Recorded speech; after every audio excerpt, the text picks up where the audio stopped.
Hello, hello, hello, beautiful people. My name is the MK Effect, and tonight I'm going to be reading a piece. It's untitled, but here we go.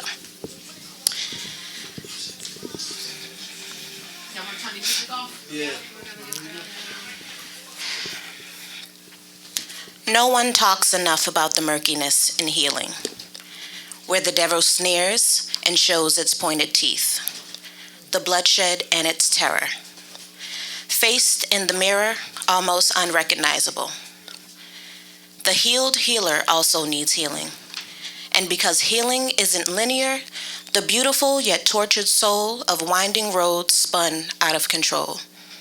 A spirit brooding with PTSD, a fight or flight response where living in survival mode sheltered me.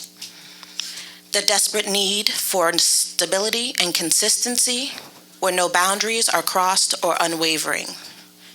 In my journey to now and my travels beyond, in happiness and in true love. In times before where I've had nothing, absolutely nothing, stripped, with not even the bare bones of necessity, is where Daddy taught me how to work, and Mama, she taught me how to hustle. Despite their incapacities to teach me certain lessons forthright, I've been a fighter. Boxing through life hand over fist with bloody knuckles, swollen eyes, and gritted teeth, I fought for life. Although there were many times in which I've tried to end it. The demented wrecking ball of unsavory, unkempt emotions that had me spiraling into the dark found me buried, yet undead. Where my seeds of richness were nourished by the saltiness of my sad tears. Grin and bear it, they'd say.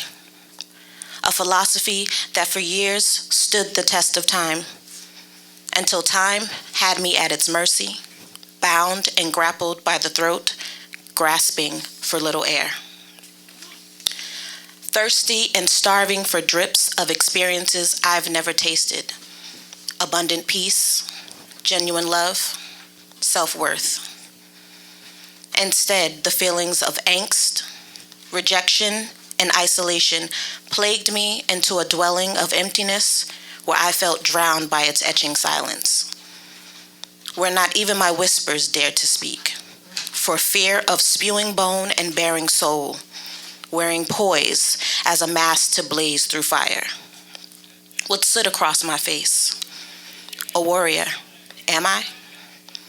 Toting the heavy weight of swords I barely knew how to carry, with slain dragons at my foot, a gnawing hunger on a hunt for more. I explored me, shedding tears, shedding guilt, shedding shame. The pain turned into coping, turned into hoping, where the sun had raised to cast warmth upon my flowers. Thank you.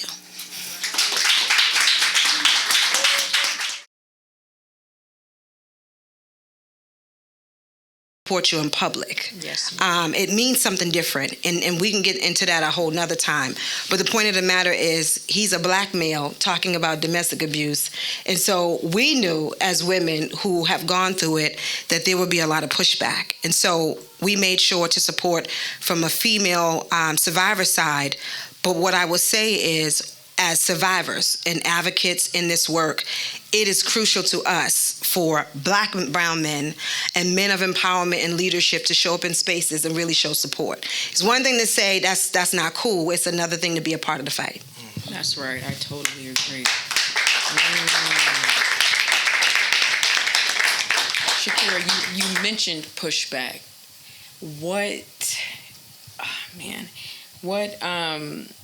Can you shed some light on some challenges faced by women in these situations, working side by side with these women? And do you work with men as well too, or just women? So the majority of the people that we work with in a physical, continuous space where there's give and exchange, where we're really making some things happen, are girls and women. Okay. But I don't know who I was talking to on the way here. There are a large population of men who only speak to me, and they will only do it through some sort of encrypted messaging, whether it's Messenger or WhatsApp, because some of them are people that we see on a consistent basis. They are prominent leaders in our community to their own right. And so they want to speak to someone that's a safe space. And so when they approach me in that manner. A huge thing you should know, if you don't know it already, if you follow us, is we are never going to out anyone that we support. So we're never going to say a name, a demographic. You're never going to see that. What you will see is that we're doing the work. I also want to make it very clear. Again, shout out to my team, Cully and Adriana and Donald. We do this with zero funding.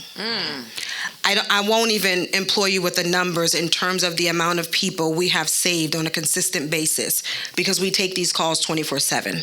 And so the pushback sometimes is, I've had folks say to me, I want to tell you something. I was raped. You know the person. He's XYZ. He's very well known. And so I want to bring the issue, and I want to take it to court now. And then they get there, and we do all the things that needs to happen, and then they freeze. Because the reality of it is from their perspective, justice is never going to happen. And it's already too late, right? And plus, this person or these individuals are very well respected. So the constant threats and the constant coercion, these things happen. And so what I pride ourselves on, or what we pride ourselves on, is that we are the agency, again, that answers calls 24/7. We are the agency that goes in the trenches. And so I've been to go pick up survivors and their families and come out, and there's individuals outside brandishing guns. Ooh. And so the pushback is real. But then who do we call? Right? Yeah. What specific policies or specific issues are you advocating and fighting for? Right now, it is abusive litigation. Abusive litigation is when the defendant, the perpetrator of abuse, is using the criminal legal system to further abuse and cause harm to the individual who is fighting for safety. And so it's the constant filing of false police reports. It's the constant filing of false DCF reports. It's using the children and other systems to, cause harm and perpetuate the issue to make it bigger than what, or prolong it for what it is. So in a domestic, just so you know, in case you don't know, domestic violence in the state of Massachusetts is considered a misdemeanor until it's not. Until, unfortunately, they have to call the Peace Institute. And so with that being said, it's a combustion of issues, police filings, reports, because remember, it's a misdemeanor. And so the law was created to protect defendants and not victims. And so what happens in these situations is the defendant gets a court-appointed attorney, and the victim needs to find resources. That's crazy. Brother Jeff. Sorry. No, you can go. With abusive litigation is coercive control. And coercive control is when, the victim maybe receives SSI, maybe has a disability. He's the breadwinner, she's the breadwinner, because the other elephant in the room is that women don't abuse, and that's not true. That's right. And so there's that, right? And so we are fighting for these bills to be passed, and we're looking really good right now is all I can say. With that being said, if you do not have physical evidence to say, I have bruises and cuts and all the things to identify and really confirm the abuse happened, you will not receive a 209A. And so with that being said, we're fighting to make sure that the language around abusive litigation changes so that folks who can, and coercive control, because maybe he was physically harming you 2 years ago.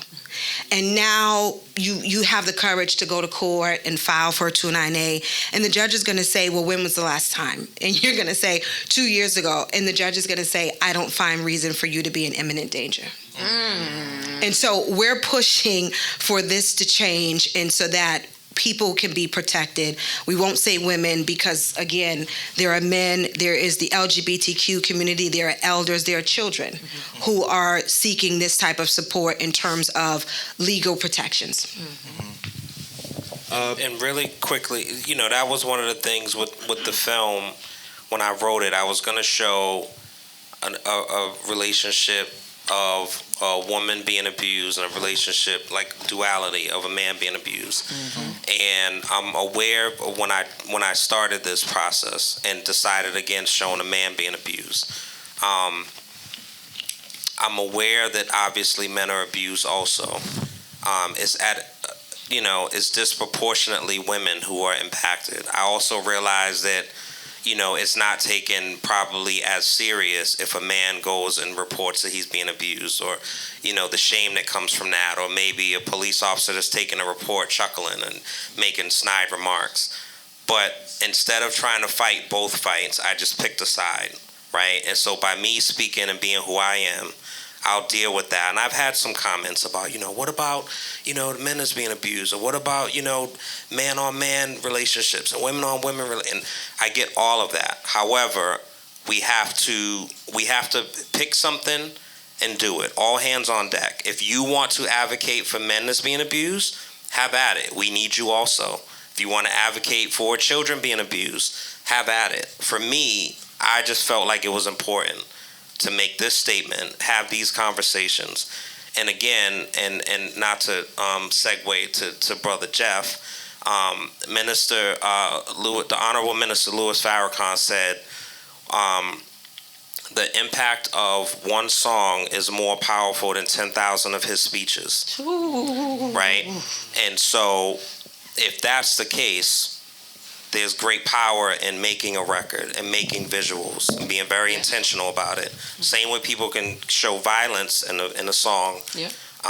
You can show violence that needs to be changed and course corrected. That's right. So. That's right. Thank you for sharing that. Brother Jeff, being a proud member of the Nation of Islam and peace being your religion, as we briefly discussed earlier, how can we promote, from your perspective and from your environment, how can we promote peace and conflict between mediation, between different generations in our communities to help reduce these violent occurrences? So,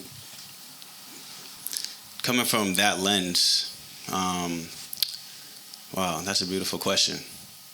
But coming from that lens, I'll go right into something that we are doing, because that's something that I'm definitely about, is the work.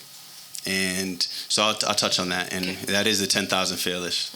And so basically what we do is every Tuesday, now it's Monday at 6 o'clock. Okay. It's non-denominational, and we meet in front of the mosque, and we go throughout the community, not just in that local area, wherever it may be, and not just where a violent occurrence has happened, but also it's like, instead of it being reactory, it's preventative.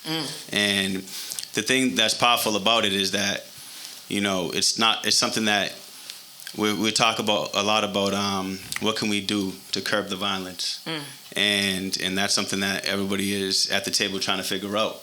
But for the last 5 years, this has been occurring. And I'll touch on where it came from. Honorable Minister Louis Farrakhan at 10-10-15, which was the 20-year anniversary of the Million Man March, he said we need to make our communities a safe and decent place to live. That's right. That was the instruction. And so off of that instruction, the 10,000 Fearless Peacekeepers was created. And from that day to today, every one day a week for 1 hour, we call it the Hour of Power. Ooh. And we say an hour doing something is better than doing an hour of nothing. That's right. And I'll make sure, because I want them to feel it. So 1 hour of doing something is better than 24 hours of doing nothing. Ooh. That's right. I want to make sure, because that's clear. Correction, that's right.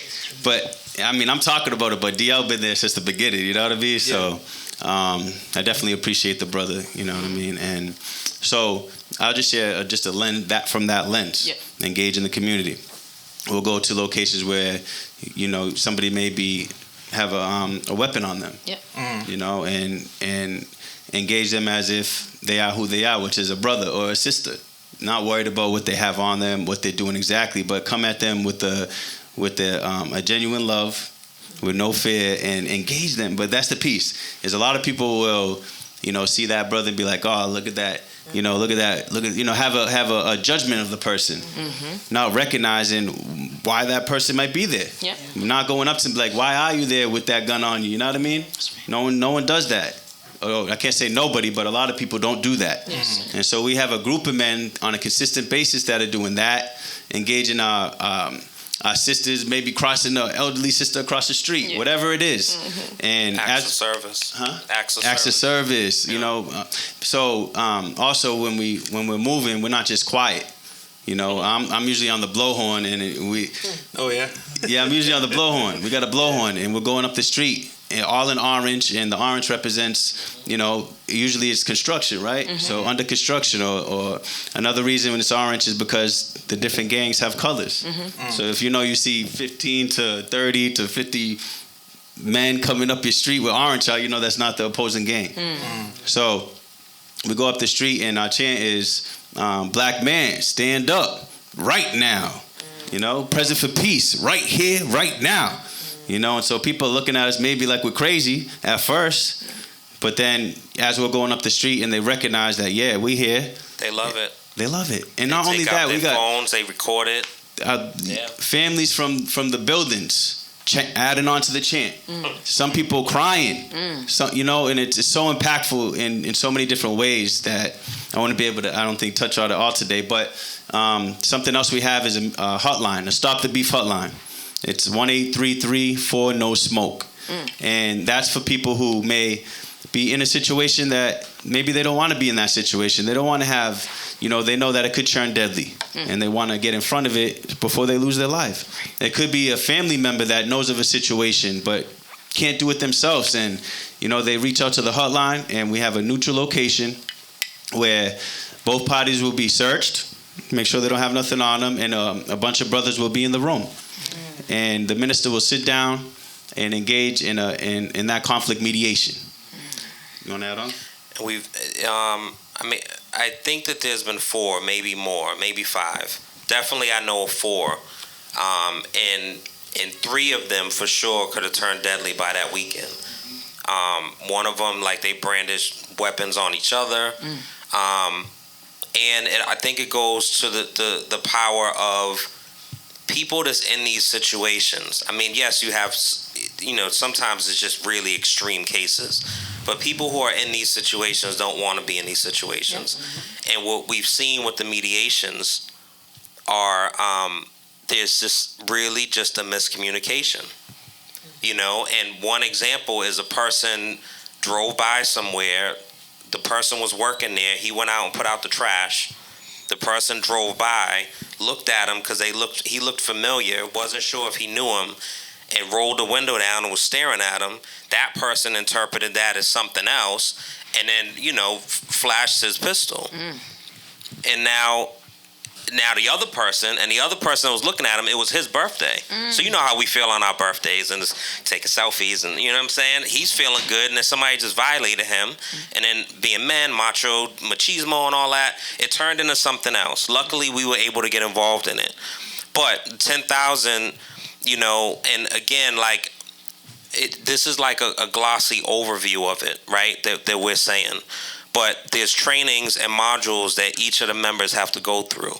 So it's Love Thyself training, CPR, proper handling of people, self-defense, and what's the other one? Conflict mediation? Yeah. So you have to go through each of those. And so, people have approached us like, oh, where can I get one of those hoodies? Where can I get one of those shirts? We're not selling them. Like, you can't, that's not the support. No, you have to earn it, right? And you can be in solidarity, but it's not just putting on an orange shirt. Right. Similar to Shaquera, like with those pins, right? At least in my opinion, I've never talked to her about it. But I would assume that she's just not going around giving those pins to everybody, right? Those pins are pledging like solidarity. It's pledging being honorable. It's pledging not causing another victim that's going to call her in the middle of the night, right? So it's again, pick a side and draw the line in the sand, and there's no more like teeter-tottering, right? You have to be very intentional about what we're doing, and that's, Can you guys talk to me about the issue when we talk about violence on the streets, and also we talk about domestic violence? Like, how common are we running into these issues all the time, especially when we talk about domestic violence? And I know you have a lot of experience with people. How much of it is like overlooked? What are some issues that get overlooked that we don't think about every day? Individuals who are known to law enforcement are overlooked. Individuals who have language and comprehension barriers are overlooked. The LGBTQ community is overlooked. Black women are overlooked. We are labeled as hypersexual and angry and all the things. But the reality of it is the environment that we live in has more of an impact on our overall health outcomes and all the things that we encompass, more so than the genetic codes that we are born into. And so whoever comes from communities that are underserved and don't have the right resources, then you are going to, at some point, become a victim of your environment. In 2013, the FBI, through the Uniform Crime Report, changed the definition of rape. When the definition of rape was changed, it opened the door for men and whether they were heterosexual or not, to say, me too. And then after that, we started to see numbers really increase in terms of boys, because domestic abuse and sexual assault is gender-based crimes. And so the reality of it is, the historical view of it is, it only happens to women and girls. And it only happens to certain people who have certain risk factors. Maybe they're poor, maybe they are in single-parent homes, maybe they grew up in a home where the parent or caregiver has mental health issues. And so these are things that are bound to happen, which there are a lot of truths to that. But at the same time, rapes occur generally. 90% of the time, the victim knows who the perpetrator is. And so, to the point that was made earlier, in reference to your question, there are too many disparities when it comes to victims in general who are seeking support. Economic factors, right? I can't afford an attorney, and I can't keep going to court because I got to keep this job, because I got to keep, these benefits. And then when we look at social determinants of health and we look at victims who are in public housing, I report domestic violence as my issue, and now I'm outing myself to say, oh, he lives here, or he's been here more than 2 weeks, so now there goes my Section 8 voucher. So there's so many different components. But the main piece for a lot of people is that shame, the stigma, and the guilt, because we internalize it oftentimes as, we caused this to happen. We've done something to make this be the case. And so without information, people cannot make informed decisions. And then two, for the people who know a family member, a friend, a neighbor, a coworker, someone is experiencing domestic abuse or sexual assault, and they're showing signs of seeking support, right? That white flag. And we continue to ignore those. You are more violent than ever. Can I ask you, a person who is in that situation where they know somebody or suspect somebody is going through domestic violence, what's the way, or sexual abuse, what is the way to go about helping them? Especially if you believe that they kind of either return to those situations, and just trying to understand, why do people generally kind of return to domestic violent situations or sexual abuse type situations? First, addressing why people stay is what you're asking. Why people stay, it varies from person to person. At Shaquera's story, we address individual cases as individual cases. We don't put everybody in a box, and we're not checking off, okay, that's that looks like that, this is what that says.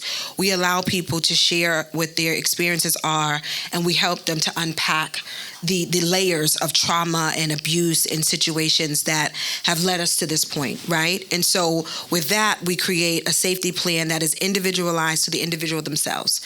The main thing that people do not seem to do is ask open-ended questions from a safe space. We assume that they're stupid, she's dumb, this is what she likes, this is what he likes, this is cool, and whatever. It all depends on who you're talking to. So you got to know who you're talking to and what their trauma response would be if you were to approach them in a certain manner. And then there's times where you can approach them nicely. And so, again, it's that shame and the guilt. And so I guess the main key that I would say, if you know someone who has experienced domestic violence currently, if they call you and say, this happened, document it. Because what happens is they're not making a chronological order of events. This is what they're going to need for that 209A. In the event that the coercive control is happening, the cell phone, any device that is, gathering this information or data, it's gone. And so just having these things, in place in a safe space, and also being a safe person. If I come to you and I say to you, this is my experience, I'm telling you out of confidence, whether I say it or not. And so giving people grace to say whether they want to say, this is what's happening to me. And so knowing to do that. But I think the main thing is knowing who the person is and what their responses might be. And so when you know them, then you know how to navigate and ask certain questions and put certain systems in place. But two, you don't want to ask a question and you don't have any resource and support. And so we can help to do that. You call us that I think this might be the case. We can have a conversation. We may even know the person, right? And so we can help you to figure those things out. But again, it's all based on the individual. The main thing is when it's happening to children. That is the part that we don't talk about. Children who witness, so according to the National Coalition Against Domestic Violence, 1 in every 15 children who witness domestic violence are the key eyewitness to these cases. And so they're never called to the stand. There may be some therapy where they ask questions to gather some portion of a story, but how much is that sustainable in the case, right? And then we got to think about the outcomes later. What does that manifest and look like? There's no one following and tracking that. At Shaquera's story, with the respect of the clients that we service, if we know there's a child involved who has witnessed or, has been the victim, we want to work with the whole family so that we can really navigate you throughout these different milestones where it can manifest in different ways. Maybe it's bedwetting, maybe it's, hypersexuality, maybe it's the fear. It all looks different. And so with that, there's so many different ways to do it, and I think the best way that I can say it in conclusion is to know who you're talking to. And then you can't ask questions like, why you going through that?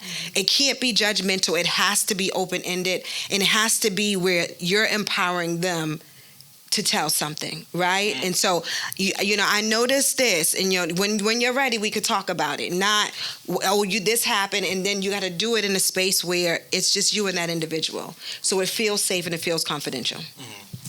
Thank you so much for sharing that, Brother Jeff.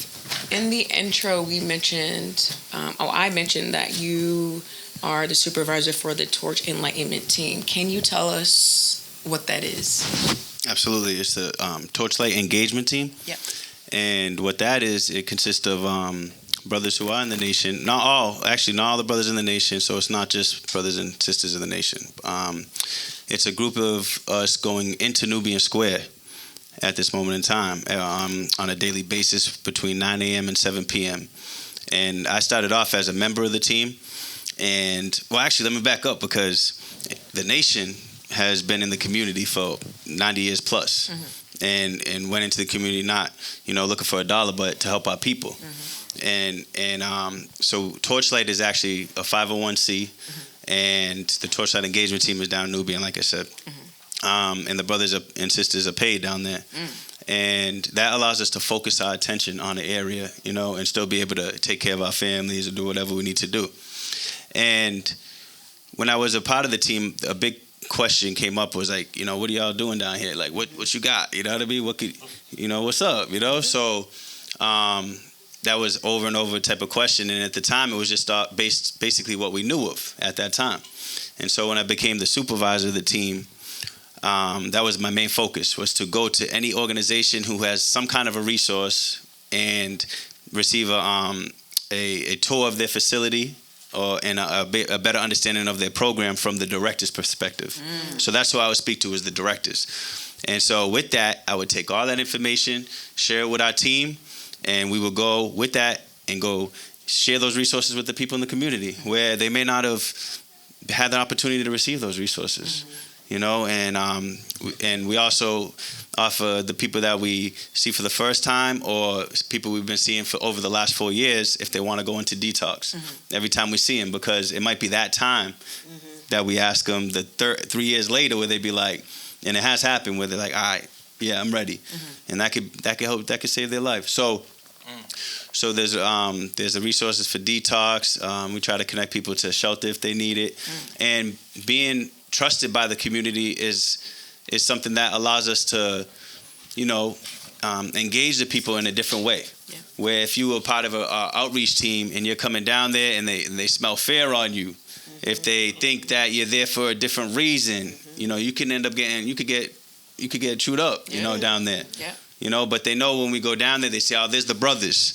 There's the brothers and the sister. We have a sister named Cece. Some of you may know her, but she works with us with the sisters because that's an important part of it, is a sister being able to speak to a sister. That's right. So we're down there. We also have we are part of a task force meeting that is in Nubian, and it's consists of the mayor's office, the BPD, the transit, all these different organizations, and basically what's happening is people are saying what they have to offer. And what I do is I hold those organizations accountable to what they say. Instead of just saying something like, well, you said you could, so I call them up and then I'll bring it back to the meeting if it doesn't happen. So we have a voice. Accountability. We have our people in Nubian Square have a voice in the engagement team. Yes. And it's not just a Nubian, we're all over Boston and expanding through to the state with Torchlight, if I may. The REC is a Recovery Educational Collaborative. In January 2024, Torchlight and 3 other organizations are going to be in charge of recovery education in the state of Massachusetts. So that's coming up starting in January. So it's not just in Boston. We're going to be all over the state, doing the work that we do from the lens that we do it, from the language that we have, and engaging our people all over the state. So hopefully that answers the question. Oh my God, you gave us some good some food. I want to ask you too. Just being a proud member of the Nation of Islam, how would you say religion plays a role in community development? Thank you for coming back to the religion aspect, because I wanted to touch on 10,000, but the religion aspect and community development. Yeah. We have a study, it's called Self-Improvement is the Basis for Community Development. Yes, sir. And in that, we have chapters such as respect for authority, rise above emotion into the thinking of God, conflict, mixed feelings and controversy, the law of God. And so with the nation, what it does is it allows us to come into a better understanding of who we truly are. Yes, sir. Not what's been put on us, but who we truly are. Come on. And with that, it's an activation in us, where we don't look at ourselves as niggas no more. We're not looking at our women as bitches no more. Excuse my language, but and the thing with that is the divinity of the woman is an essential aspect of our teaching. Yes, sir. So it's not the woman is from the rib and all that. Our woman is supposed to be treated with ultimate respect, love, and she is the one that should be cherished. And that's the line of thinking that we not only just talking about, but being about. And so for me, that was an essential aspect of my personal growth and development, to come into that kind of an understanding. And so we share that. We share the teachings. This isn't something that we learn. We get to a stage in life, and now, we good. Now we're in the community every day, sharing exactly what helped save us and bringing it in a positive manner. And that, I feel, is helpful to community development. To answer your question. Thank you so much. Speaking of that, speaking of that, can you guys talk to me about how, today's music, how that contributes to maybe the subculture of violence or the viewpoints of, you're talking about women and seeing people as niggas and bitches. Can you talk about how music plays a role in those things? Well, absolutely. I told DL he should be taking this question. He's the artist. He's the artist. Yeah. You know what I mean? But I'll touch on it and he could take it Pass the over. torch, yeah, yeah. definitely. But I like that. pass the torch, right? Yeah, torch. Pass the torch. But so when I hear that question, what comes to my mind is, drill rap. You know what I mean? And Chicago joint. Boston joint. Oh, really? Washington joint. All over the United States joint. And in that culture right there, it consists of, speaking on violent acts that have occurred or ones that might be occurring soon. In real time. So that's part of a culture that, is definitely not beneficial for our people. Even those that are speaking on it, because the law enforcement is definitely going to utilize that to their advantage. One time, an officer said, "Man, we don't even need an intel no more. We just check out the music video." Oh shit! You know what I'm saying? And so for the sisters, that was your question, Instagram right? too. You could go ahead and take it from there. I don't know, man. I think, I have my personal taste of what I prefer to listen to. I'm not the person where it's all Dead Prez and Talib Kweli and Common all day. When Bobby Shmurda put out his record Hot, and I love that record. I think it's dope, right? But I think as I grew, and certainly just being in different spaces and looking at the community, it's just a really sick, destructive cycle that we're constantly in, where you grow up in dire circumstances or less than normal circumstances, and you're immediately thrown into situations and there's trauma bestowed on you. Yeah. It goes unaddressed. You watching all these things, you're watching BMF, you're hearing the stories of Big Meech and having a tiger in the club, and you're seeing the success of Jay-Z and the success of Jeezy and the success of 50 Cent and all these success stories. And it's not to highlight them, because the Rockefellers and the Kennedys and even the Guardian Angels, they became a legit organization, but it didn't start there, right? But when it comes to us, there's demonization that happens. Yep. But you're a menace to your community. Then you get some awakening, whether you go to prison and you get enlightened or whatever, or someone meets you. You know what I'm saying? You get enlightened, you change your life. Now you want to go and help your community that you helped to tear apart. And that repeats and repeats and repeats and repeats and repeats. And it's just damn, does that have to, does every rapper have to have the same story? Does every person that comes from Roxbury or Dorchester have to say, yeah, man, my best friend was killed when I was 15, and I was selling crack just to, even the Biggie line at today, I actually hate that line.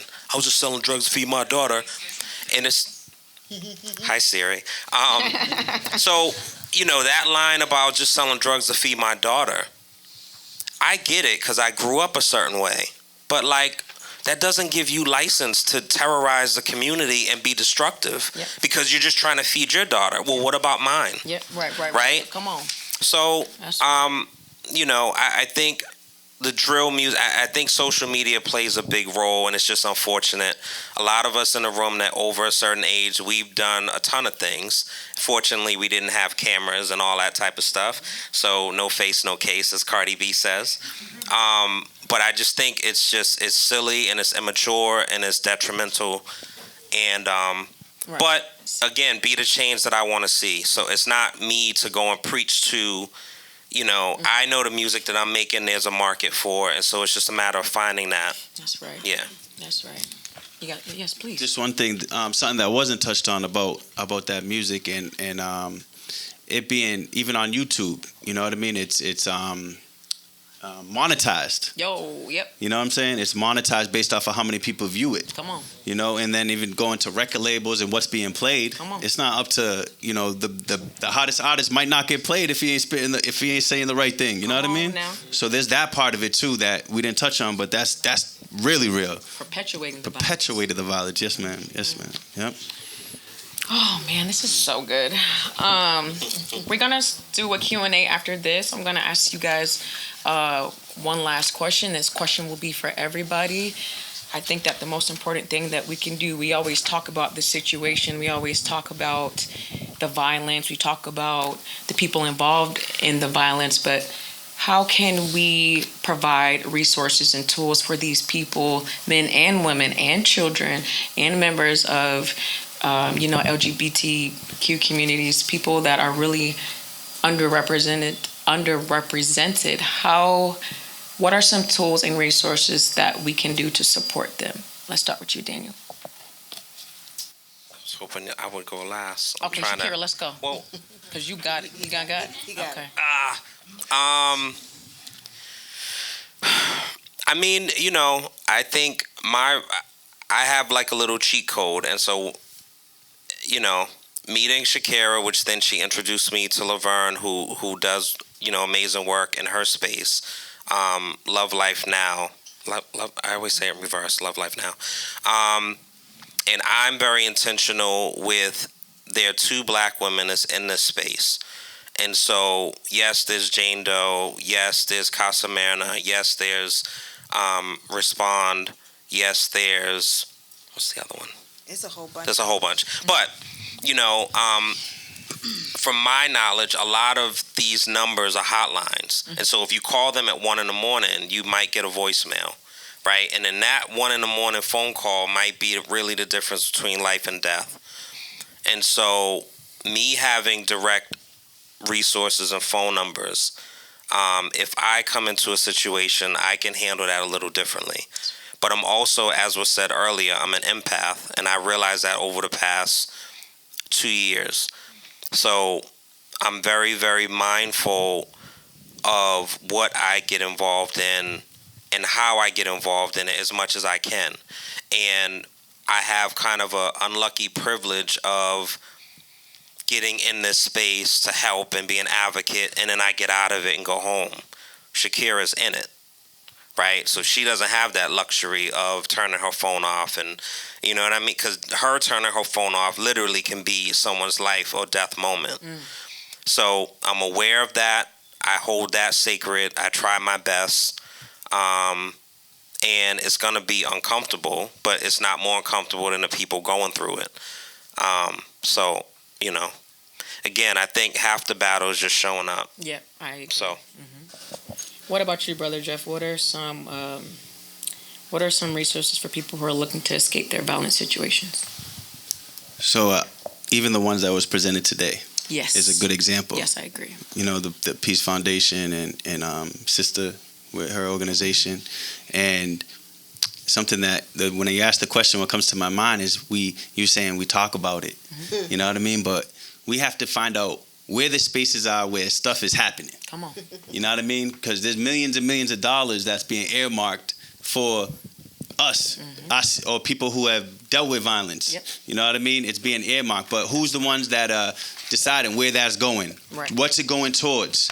You know what I mean? Right. What Are the funds being allocated properly? And so what I say is this, is that we must find out where that is and be there for those that have experienced it, for those that have family members that have experienced it, and be the voice at that table. You know what I mean? And then the trickle down effect will get to our people where that needs to go. Not just funds, but the experience aspect of it as well. Come on. word. And that's all I got. Thank you. Shakira, let's get it. They were so cool with it. I'm gonna keep it all the way real with y'all. This work is heavy. We are a small business with zero funding. Literally, we use our own money to take care of the things that we need to do.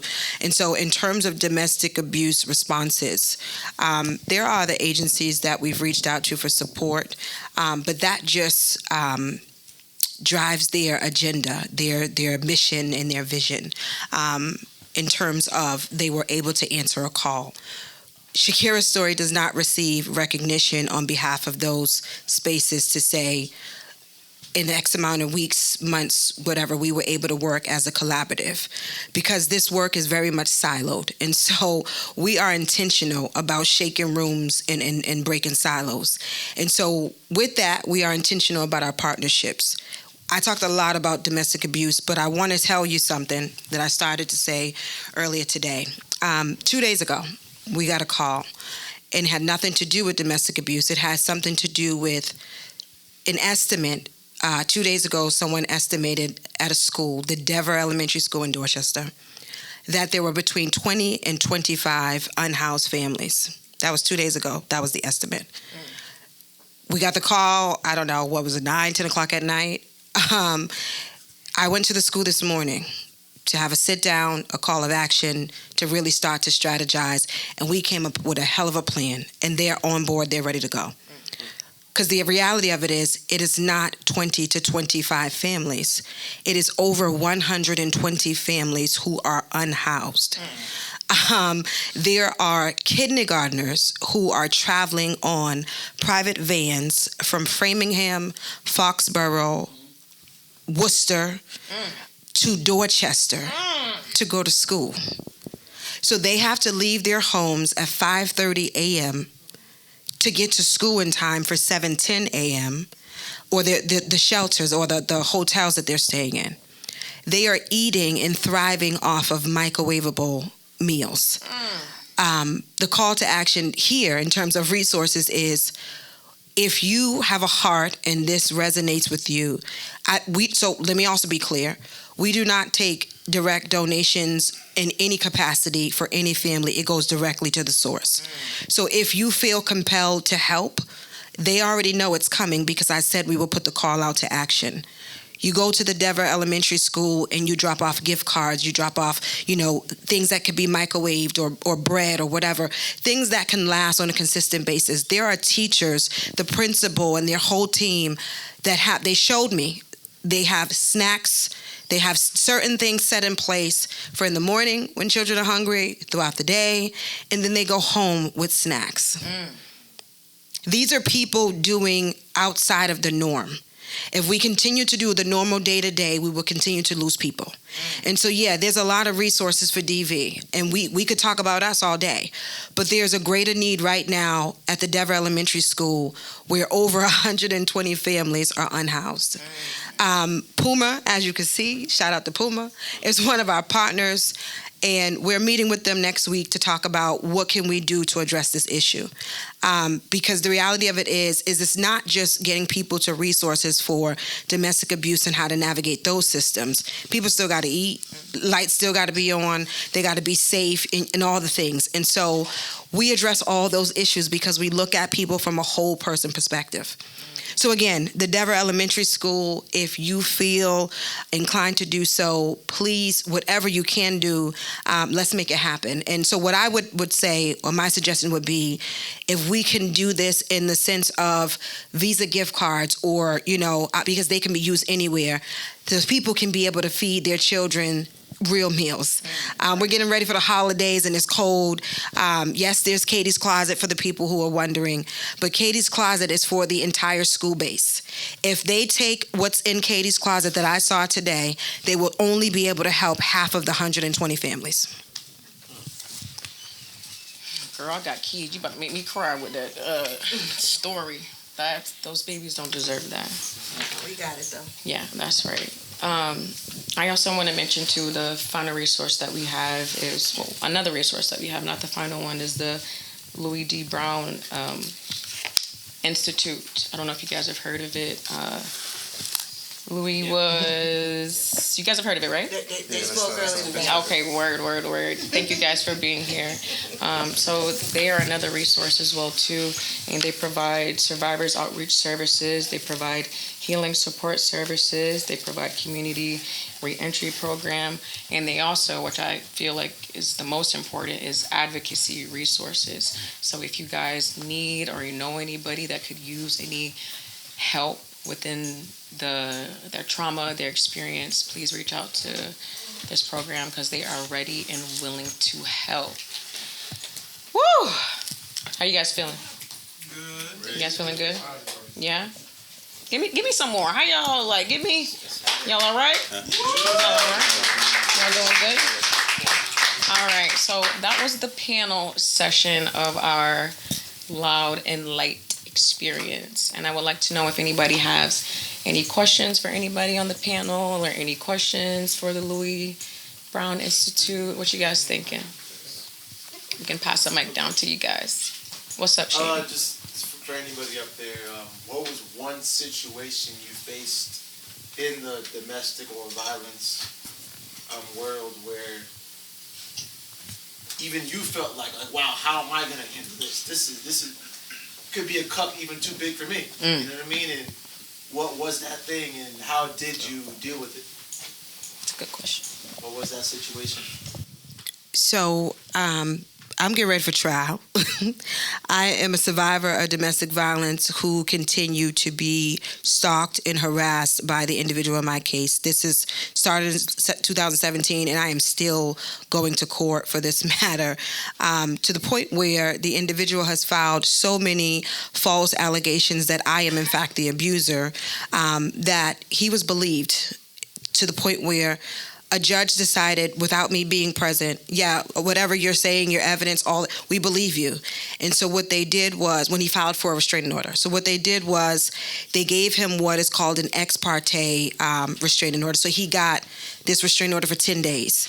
Because he was able to get a judge to give him a restraining order once for 10 days, that was denied repeatedly after that, right? Because that point happened, and when I went to go for a license to carry, I passed, did everything I needed to do. And as I'm driving home from the headquarters where you go and take your test and pass or not, I received a phone call to say, I'm sorry, we can't give you a license. And the next thing I know, there was a knock on the door with certified mail handing me a letter from the Boston Police Department saying, you are in fact a dangerous person.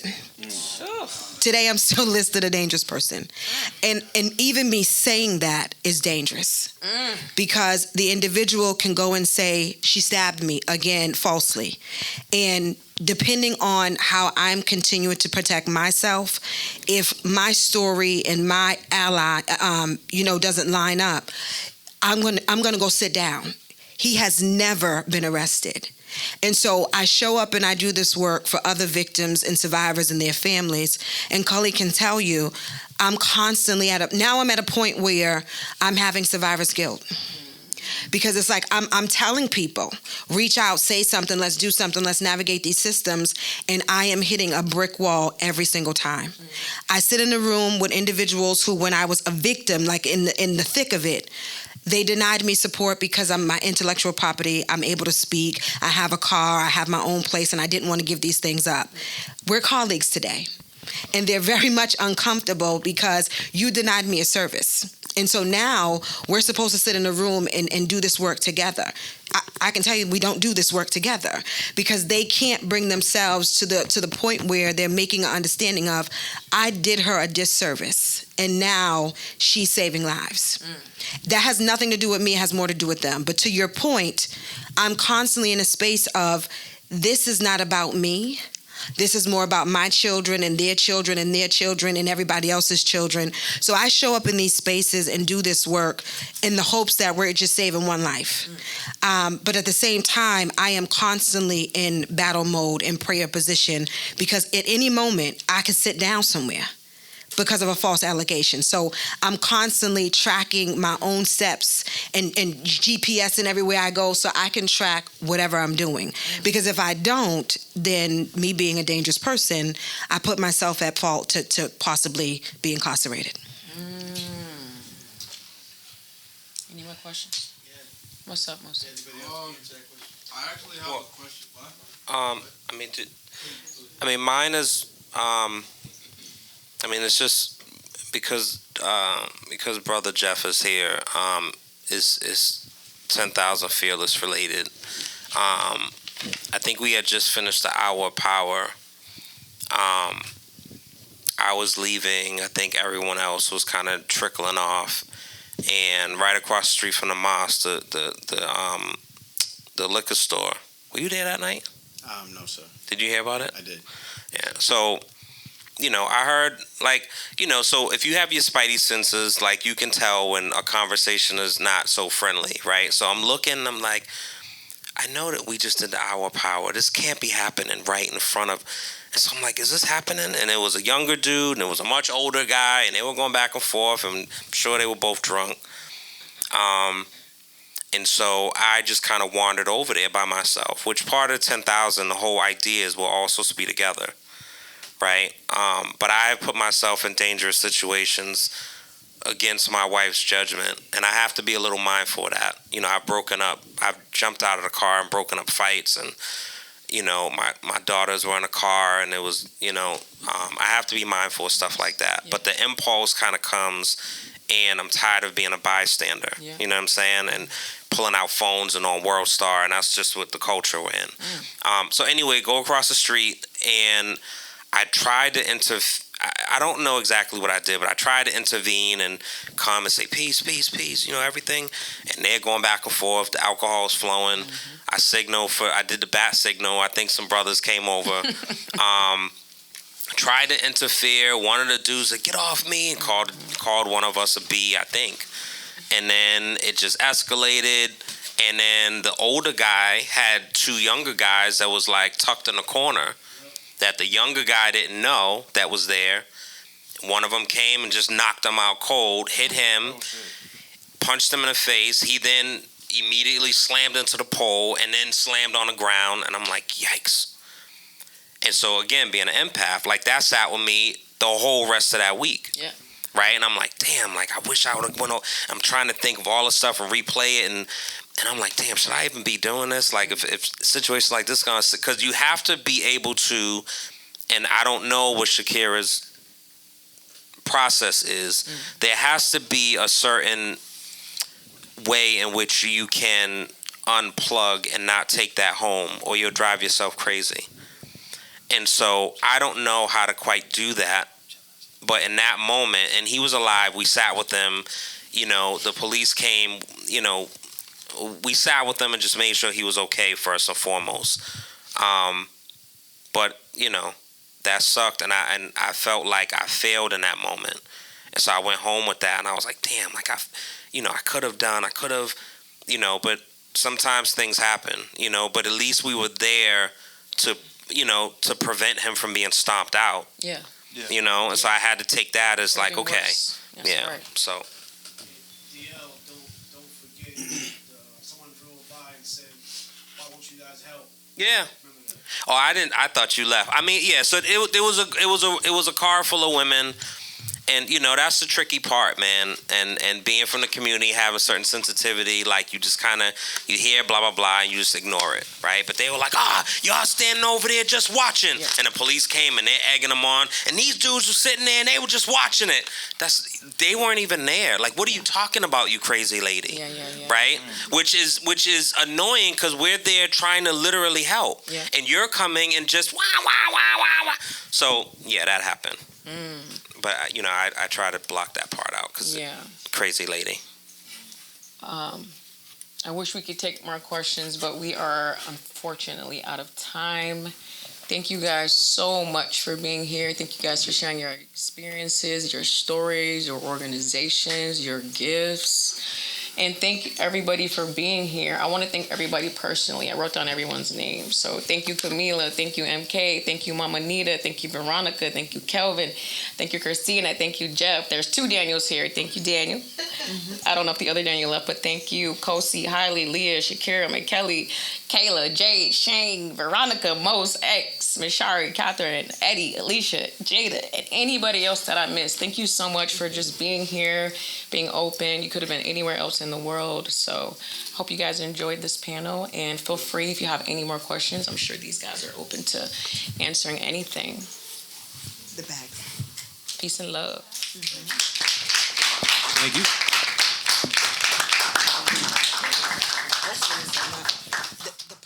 There's a bag back there with some purple bags in it. There should be 24 left because we gave one. Huh? Oh, of course.